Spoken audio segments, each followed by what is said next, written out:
எல்லா கட்சிகள்லயுமே அந்த போதாமை இருக்கு. திமுகல மட்டும் இல்ல. அந்த திராவிட இயக்கமா எடுத்துக்கிறேன். திராவிட இயக்கம் இல்ல திராவிட இயக்கம்னு நான் சொல்ல வரல.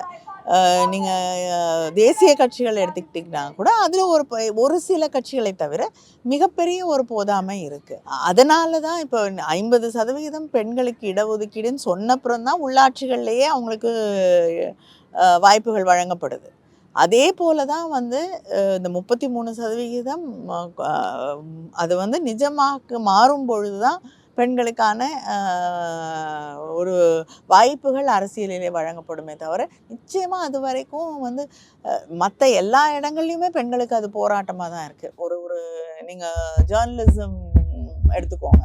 நான் அங்கே ஹிந்துவில் ஜாயின் பண்ண காலகட்டத்திலலாம் வந்து ஒரு ஜேர்னலிஸ்ட் விமன் ஜேர்னலிஸ்டோ 2 பேரை பார்க்கறதே பெரிய விஷயம். எவ்வளவோ போராட்டங்களுக்கு பிறகுதான் இன்னைக்கு இத்தனை பெண்கள் இருந்தாலுமே நீங்க விரல் விட்டு எண்ணிடலாம் எத்தனை பேர் இருக்காங்க பெண்கள்னு. ஸோ இவ்வளவு பேசக்கூடிய இதே கேள்விகளை கேட்கக்கூடிய அதே இடத்துல இருந்து வரவங்களுக்கு கூட அது நடக்க மாட்டேங்குது.